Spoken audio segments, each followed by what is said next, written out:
It's time for another Dice Tower review with John Richard. Howdy gamers, greetings from Indianapolis, Indiana, the gaming capital of the world. It's time for another board game review with me, Indiana John.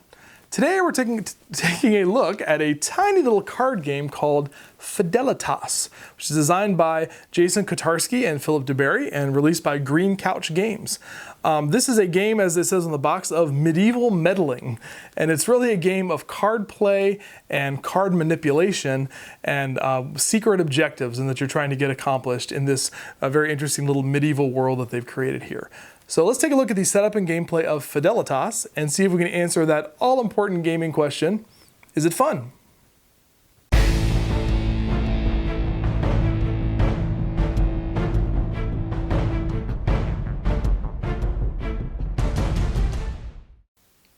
So here's the setup for Fidelitas. This game just consists of 2 decks of cards, and you also have 7 cards that make your town setup or display. So there's a castle on one end, and there's a harbor docks on the other end, and then you have 5 cards that represent a total of 9 locations in the town. In the center is the tavern. It's the same on both sides, so there's your tavern in the middle, but then each of these other cards has 2 locations, one on either side. And you'll notice that there are 4 different guild symbols that are represented by these that are different colors. There are 9 total guild symbols in the entire game, but only 4 that are in the town. And that'll make sense and be important in just a second here. After you've laid out the town here, then you're going to seed the locations with random cards from the deck here. So you're going to start off with 10 cards, and then it doesn't really matter which ones go where, but that's going to be a random setup for the beginning of the game. Every player is going to get 2 of these Virtus cards. That's one of the decks of cards in the game, and then 2 of these Missio cards or mission cards. The object of this game is it's kind of a race to a certain number of points where you're trying to fulfill mission cards that are going to be worth points in the game. And like I said, you're playing to a certain number of points. For a 2-player game, it's going to be to 10 points, 3 players is to 8 points, and 4 players is to 6 points. And the way that you're going to get points from these mission cards is essentially by manipulating the people cards that are on the board here, getting them into certain arrangements, and then being able to reveal and show that you've met the conditions that are on the card. So for example, the butcher card here says to gather characters from 4 different guilds at the butcher shop. So here's the butcher shop here, and so if at any time on your turn, when it's time to score mission cards, if you have 4 different cards here that represent 4 different colored guilds, then you can turn that card over and score it. So, but I'm getting a little bit ahead of myself. Let's go over how a turn in Fidelitas works. On your turn, it's a 3-step turn. It's very, very easy. The first thing that you're going to do in your turn is to play one of these Virtus cards. And you can play it one of 2 ways. You can either play it to a location on the board, a standard location, which is basically anything except the tavern, or you can play it to a special location, which is the tavern. And that one works a little bit differently. If you play it to one of these locations, you have to look at the symbol that's on the card. And the guild symbol that's on the card, if it matches something that's on the board here, then you have to place it into one of those locations. So, for example, the barrister here has the blue scale symbol, and so you would have to place the barrister onto one of these 2 locations on the board, either the manor courts or the magistrate's office. So I could place that card there, and then I would just do whatever the text on the card says. So for example, for the barrister, it says to take 1 card from any location into your hand. So I could pretty much pick up a card off the board here and put it into my hand. So that might be a good thing for me to do depending on what my mission cards say. And so you always want to kind of keep those in mind. And then after I played a Virtus card, then if I'm able to, I can score 1 or more of the mission cards. And I would just turn those over and show the other players that I've met those conditions of the mission cards. And I'd place those face up in front of me as my kind of my score pile there. And it says at the bottom there how many points it is to score for those.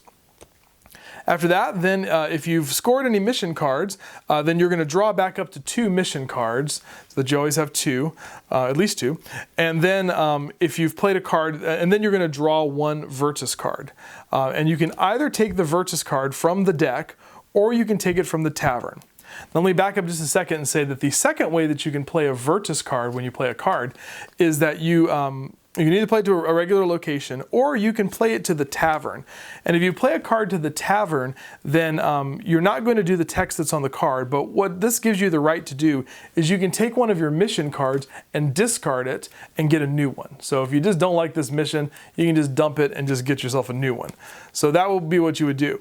When you play a card to the tavern, the rulebook says no one likes to drink alone. So if you play a card to this side of the tavern, you'll immediately draw a Virtus card and put it on this side of the tavern. And so they're always going to have kind of a balance there. The reason why you'll do this is that when it comes time at the end of your turn to draw a card, you can either draw it from the Virtus deck or you can draw it from the tavern. And if you happen to have placed a card in the tavern on your turn, then you have to draw your card from the other side of the tavern. So it means that you can't play this card, swap out your mission, and then take this card back into your hand. Sort of prevents you from doing that. So that's the 3 steps of your turn. You're going to play a card, you're going to score any missions if possible, and then you're going to draw a card, a Virtus card to replace at the very end of your turn. So that is pretty much the whole thing. This will continue until a player has scored 8 points. Now, the interesting thing in this game is how the different cards interact with one another. And so let's take a look at some of the cards and what they do. So for example, the soldier card here says that if there are 3 soldiers present, you're going to clear that location. Otherwise, you're going to move one card from the soldier's location to any other location. So this allows you to move things around the board, but then it also would allow you to clear entire locations, which could be useful too. There's also, I mentioned the barrister here a minute ago, where you're allowed to take a card from a location into your hand. You'll notice at the bottom of that card that there is a symbol with an X on it. Anytime you play a card that has that symbol on it, it means that you don't get to draw a card at the end of your turn. And that's because usually those cards that have the X on them are cards that will give you more cards anyway.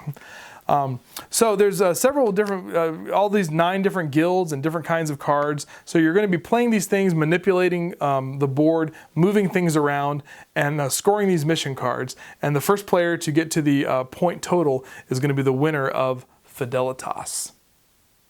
Fidelitas uses a mechanic that I've seen in several other games recently that I think is very cool, and that's manipulating a common board to fit conditions that are for secret objectives that only apply to you.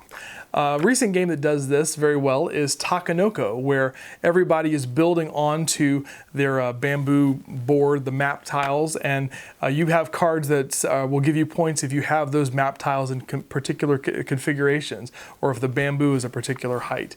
So you don't really know what other people are doing or why they're putting things in certain places until those goal cards are revealed and you see what's going on. The same thing is true here, where you're moving people around and you're removing people from locations, and you might be clearing locations with those soldiers, and other players might not know why you're doing that until those mission cards come out and you can see, oh, he was trying to get 4 of a particular color or something like that. So I think that's very cool. Another game that does that is Blocus 3D, where you're trying to build up blocks, and so that when you look down on them from the top, you can sort of see a particular number of squares and so forth. So anyway, I think that's a really cool mechanic, and I think Fidelitas does it very well. I think for a very small game that's just a couple of decks of cards, I think it's got a fun little amount of strategy to it. I think it's a really good 20 to 30 minute filler game for, I think you can play up to 4 players with it, and I just think it's a lot of fun. I really like the artwork on it. It kind of is evocative of like, Disney art before it became all CGI. So things like Beauty and the Beast and The Little Mermaid, that kind of era of art. It really looks, some of the characters really look like a lot like that. So I think the artwork is really well done in this game. The component quality is real good, really good quality cards. Comes in a nice little sturdy box, if you like that. So I think Fidelitas is a real winner. So I would definitely check it out if you're looking for a light, strategic little card game. So that is Fidelitas. Thanks so much for watching the Dice Tower videos. Find more great videos and reviews, as well as our top-rated audio podcast at Dicetower.com. You can also find other great shows at Dicetowernetwork.com. I'm Eric Summerer, and you've been watching The Dice Tower. The Dice Tower is sponsored by Cool Stuff Inc., where you can find great games for great prices. Cool stuff in stock. Check them out at CoolStuffInc.com.